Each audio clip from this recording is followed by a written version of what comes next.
Good day, and thank you for standing by. Welcome to Exco Technologies Limited First Quarter Results 2026. At this time, all participants are in a listen-only mode. Please be advised that today's conference is being recorded. After the speaker's presentation, there will be a question-and-answer session. To ask a question, please press star 11 on your telephone and wait for your name to be announced. To withdraw your question, please press star 11 again. I would now like to hand the conference over to your speaker today, President and CEO, Mr. Darren Kirk. Thank you, Josh, and good morning to everyone joining us. Welcome to Exco Technologies Fiscal 2026 First Quarter Conference Call. I'll begin today with an overview of our operations and strategic progress. I will then hand it over to Matthew Posno, our CFO, to review the financial details for the quarter. Afterwards, I'll return to discuss our outlook before opening the call for questions. Before we proceed, I'd like to remind everyone that our discussion today contains forward-looking information. I ask that you refer to the cautionary notes included in yesterday's news release and in our continuous disclosure filings, which apply to today's discussion. We are pleased to report a solid start to fiscal 2026. In a global environment still characterized by economic fluidity and shifting trade policies, Exco delivered consolidated sales of almost $150 million for the first quarter, an increase of 4% over the prior year. More importantly, we translated this top-line stability into bottom-line growth, with net income rising to $4.8 million and earnings per share reaching 13 cents, up from 11 cents a year ago. This performance underscores the resilience we have built into our business model, capitalizing on relatively stable vehicle production volumes while navigating tariff-related uncertainties. Our diversification strategy and our relentless focus on operational efficiency are bearing fruit. We are seeing incremental benefits of our intense capital investment cycle over the past few years as our newer facilities ramp up and our cost structures optimize. Let's look at our segments, starting with Automotive Solutions, where we saw a very encouraging turnaround this quarter. The segment posted a robust sales growth, increasing 10% over the same quarter last year. To add some color to this performance, we are seeing a return to normal in the inventory channels. If you recall, in the prior year quarter, we faced a significant headwind from customers destocking their accessory inventories. That pressure has abated, and we are now seeing a cleaner run rate that better reflects actual end market demand. This growth was further bolstered by relatively stable automotive production volumes in both North America and Europe, alongside a favorable vehicle mix. We have substantial content on larger SUVs and crossover platforms, and as these continue to sell well, we benefit. But the real story here is on the profitability side. Pre-tax profit surged 37% to $6.5 million. This wasn't just about higher sales giving us better overhead absorption, though that certainly helped. It was about execution in the face of persistent inflation. As many of you know, labor costs in Mexico have been a structural challenge for the entire industry due to sharp government-mandated minimum wage increases. I am incredibly proud of how our management team have handled this. They didn't just absorb the cost, they offset it. Through aggressive productivity improvements and the development of new automation, we managed to keep our overall labor costs effectively flat compared to the prior year, despite those wage hikes. This is a significant operational win. We are also being much more disciplined on pricing. We do not chase volume for volume's sake. On new program launches, we are ensuring that our pricing reflects the reality of today's higher economic and input costs.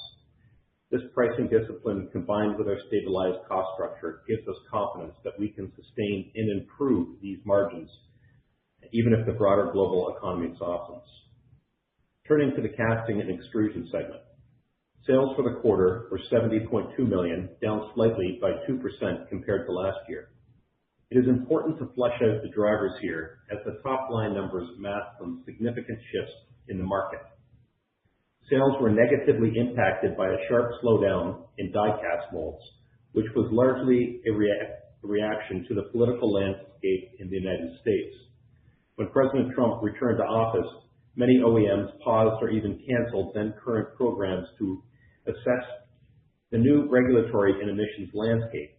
Consequently, they pivoted aggressively away from pure EV platforms, which hurt our immediate pipeline of EV programs, and have since refocused their efforts on hybrids and internal combustion engine vehicles.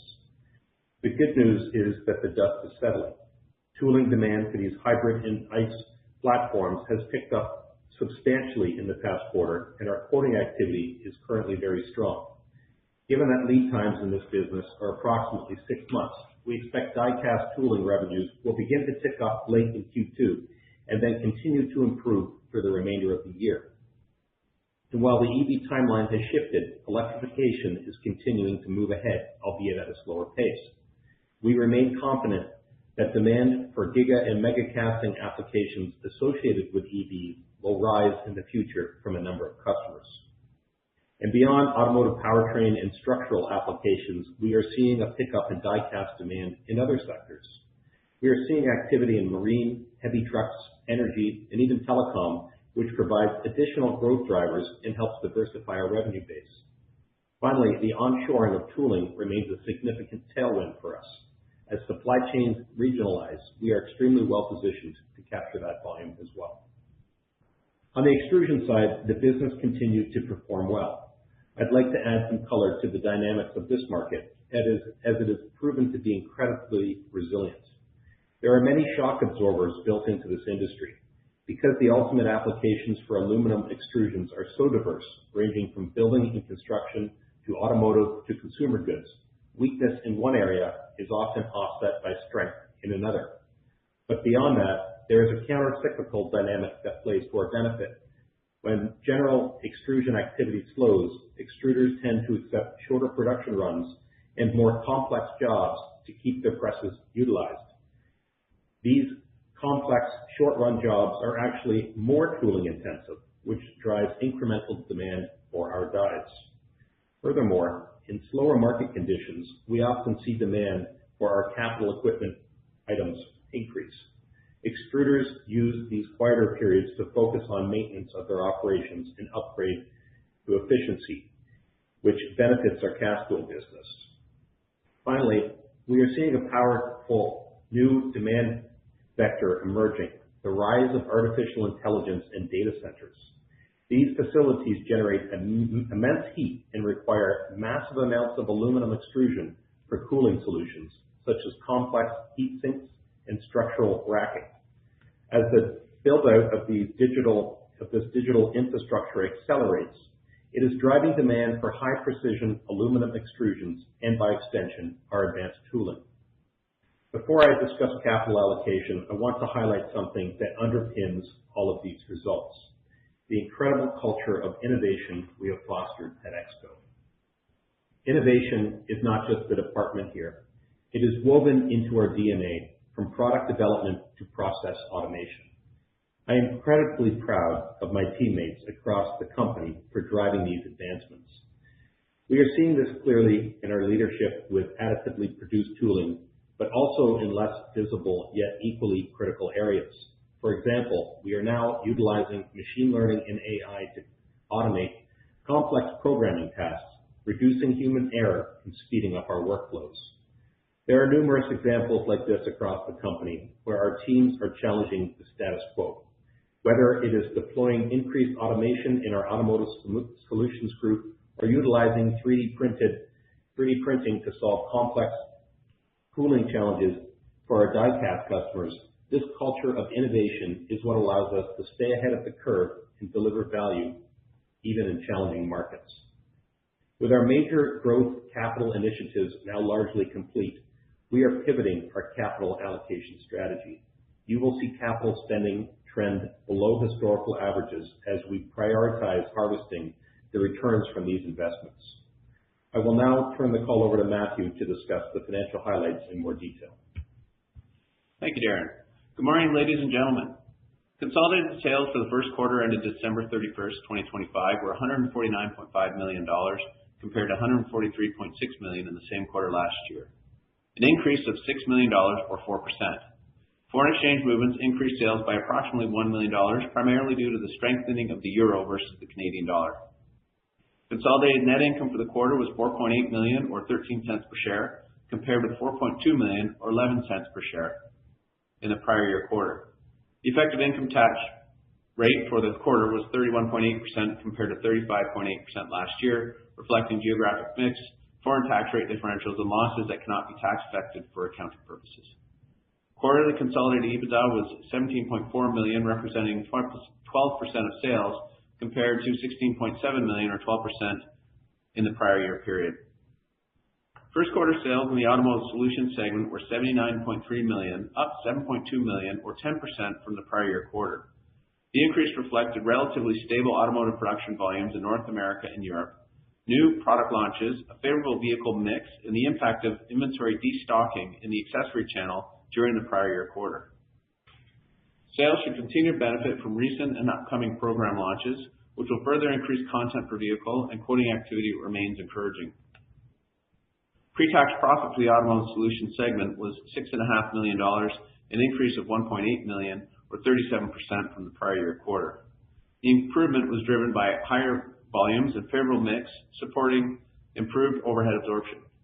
Labor costs in Exco remain an industry-wide challenge due to mandated wage increases. However, management continues to emphasize productivity initiatives and pricing discipline, particularly on new programs, to mitigate cost inflation. First quarter sales in the Casting and Extrusion segment were $70.2 million, down $1.3 million or 2% versus the prior year quarter. Favorable foreign exchange movements contributed approximately $700,000 to sales. Extrusion tooling sales performed well year over year, supported by a diversified range of end markets, including building and construction, transportation, sustainable energy, and electrical components.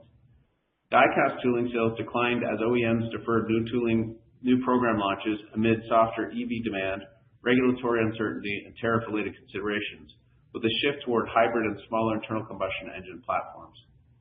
Quoting activity and orders for die-cast tooling improved during the quarter, and demand for Exco's additive or 3D printed tooling remained strong, particularly for larger, more complex applications such as gigapress molds.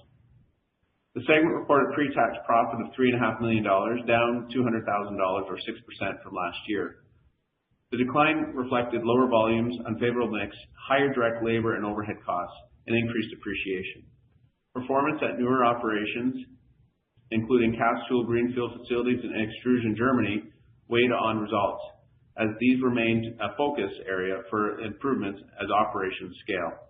Management continues to emphasize pricing initiatives, operational efficiency, process standardization, and automation to support improved profitability over time. Corporate expenses for the quarter were $1.9 million compared to $400,000 in the prior year quarter. The increase was driven primarily by foreign exchange losses related to the strengthening Canadian dollar on balance sheet accounts. Cash provided by operating activities was $10.2 million compared to $10.4 million in the prior year quarter. Free cash flow for the quarter was $4.8 million, up from $3.8 million last year. Cash used in investing activities totaled $4.5 million compared to $7.7 million in the prior year quarter. Growth capital expenditures were $200,000, while maintenance capex totaled $4.3 million. Following several years of elevated growth-related investments, management intends to moderate capital spending and focus on optimizing the performance of existing assets. Fiscal 2026 capital spending is forecast at $28 million compared to $36 million in fiscal 2025. Exco ended the quarter with net debt of $67.1 million, unchanged from September 30th, 2025. The company had cash of $24.6 million and $59.8 million of available liquidity under its $151 million committed credit facility maturing March 2027.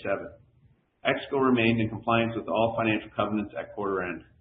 Our financial position remains strong and continues to provide flexibility to support strategic investments, dividends, and other opportunities as they arise. That concludes my comments. We can now transition back to Darren for his closing remarks. Looking ahead, the macro environment remains complex, with uncertainty surrounding global trade policy, particularly regarding tariffs. However, I want to be very clear. Our long-term confidence is unshaken. First, nearly all of Exco's products sold within North America comply with USMCA rules of origin. We expect these compliant products to remain exempt from tariffs in the long term. Second, the broader push towards reshoring industrial manufacturing in North America is a powerful tailwind for us. As tariffs make offshore tooling less competitive, we expect to see increased demand for domestic and nearshore sourcing. We maintain a substantial manufacturing footprint in the U.S. and in USMCA partners, countries like Mexico and Canada. The combination of policy-driven reshoring, the aging vehicle fleet, and our strong product positioning reinforces our positive outlook. We have the capacity, the technology, and the footprint to capture market share as these conditions stabilize. I would like to thank our shareholders for their continued support and our global team for their dedication and hard work in navigating this dynamic environment.